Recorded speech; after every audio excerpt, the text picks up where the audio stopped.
This portion of the news brought to you by McDonald's. McDonald's, I'm loving it. In news from the courts, former president of the Bahamas Contractors Association, Stephen Wrinkle, scored a major legal victory today when he won his appeal.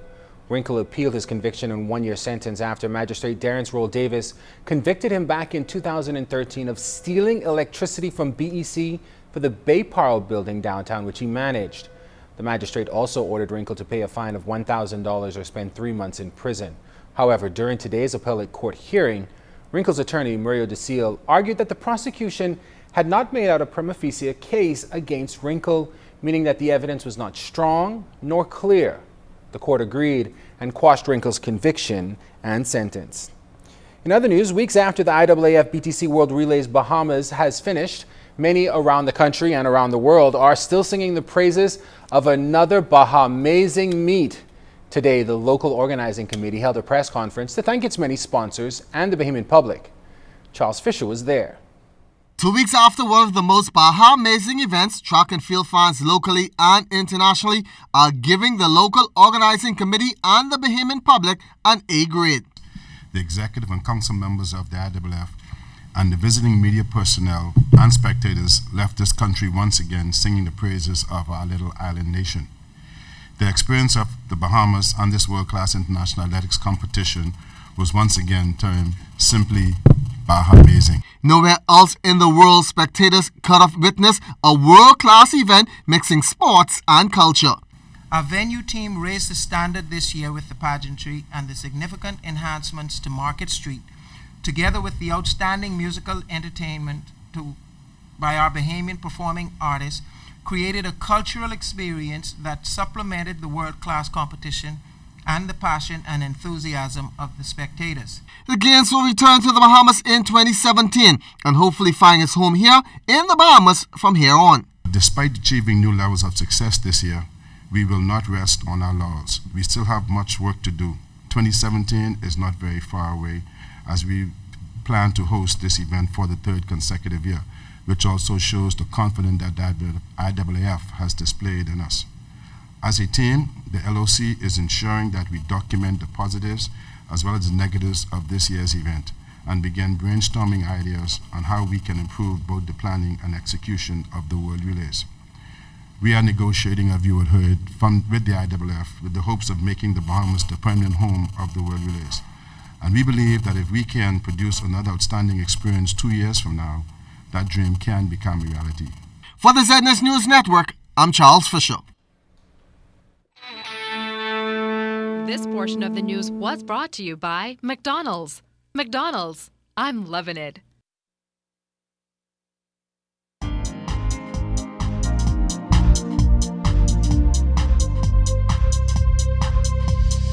This is your Royal Fidelity Business News. I'm Jared Higgs. The Bahamas Petroleum Company has agreed to new terms extending its southern licenses to the second quarter of 2018 and the start date of drilling to April 2017. The company's chief executive officer, Simon Peter, says this gives BPC a clear period of time in which to both secure a suitable farm-in partner and undertake the necessary prep work to ensure safe and responsible drilling operations. In other business news, the Caribbean Development Bank has its AA credit rating affirmed, maintaining a high investment grade. Standard & Poor's said the stable outlook reflects the view that CDB will retain its high capital adequacy and sufficient liquidity, and that its sovereign borrowers will treat the bank as a preferred creditor. The credit ratings pertain only to CDB's ordinary capital resources, which refers to the bank's primary operations.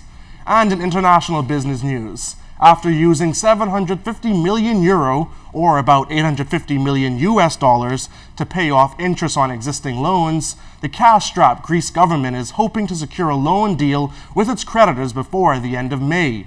The BBC is reporting that the Greek government, EU, and IMF have been locked in negotiations for 4 months over economic reforms that the European bodies say must be implemented before the latest $8.4 billion of the country's bailout fund is released.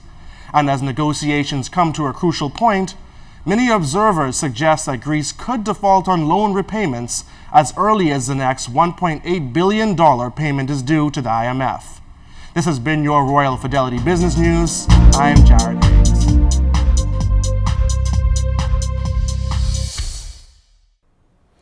A major undertaking by the Christian community throughout the capital yesterday hailed an overwhelming success. It was a move to fulfill a strategic mandate of the church.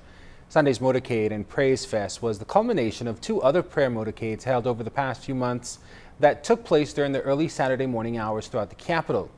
Clint Watson tells us tonight about its purpose.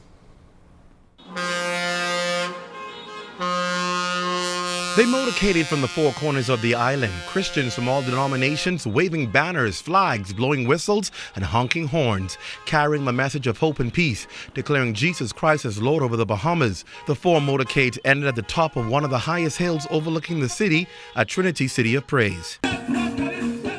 There, pastors, intercessors, choirs, praise teams, and other believers lifted up their voices to release a sound over the nation.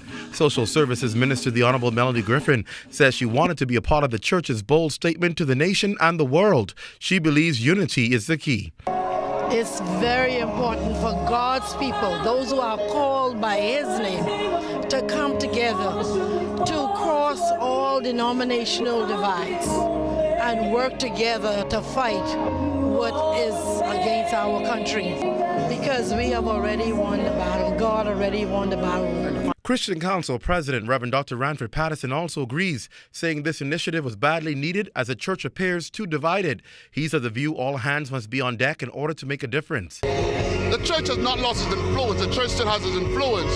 The problem the church has is the church is too divided. We have too many captains and no mate.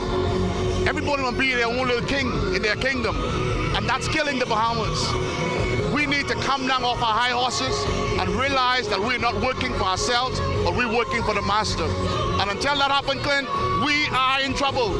Father, loose the spirit of wealth, loose the spirit of provision, loose the spirit of prosperity. Visionary of the event, Senior Pastor of Trinity City of Praise, Apostle Ed Watson, called it mission accomplished. Today's motorcade was a victory motorcade. A victory motorcade climaxing all three together and declaring God's purpose and decrees over our nation for success, for prosperity, and for victory. And also pulling down the strongholds of the enemy, pushing back the forces of evil, and calling into being God's purpose and intent for this people. As far as joblessness, we believe that it all will happen as we open the heavens. More jobs will come to this land, and our people need to be employed. So we're doing this one for the Bahamas. This is for our nation. Clint Watson, ZNS Network News. It's a project long time in the making for Androsian Christopher Curry. Curry, along with his American partner Jeff Bowman, hopes to use the World Wide Web to draw cultural and eco-tourists to the Big Yard to experience an authentic Andros vacation. The two used this weekend's Red Bay Snapper Tournament in North Andros as a dry run for the venture they hope will make communities such as Red Bay's a must-see for visitors. And you get to go to the blue holes, they want to see the carvings, they want to see what the stuff the Indians does, and that includes myself. We're working on a website currently. It's discoverandros.com. We also have a Facebook page called Discover Andros. Encourage everyone to get out there and look at it. We've done a couple of interviews already. I interviewed Mr. Wallace the other day. That was a great interview. Showed us some of his wood carving techniques. We're real interested in passing on and getting our folks informed about the culture and diverse history of Andros Island, especially the ecological gold mine that you all have here. And activities like this are first and foremost, and we plan on covering it and bringing lots of American ecotourism over here and show them your beauty. And I tried so hard to make this happen, so finally it's coming to head, and I'm happy about it. As you can see, we brought up our first group, and so far they're enjoying themselves, and as the day go on, I know it'll be great.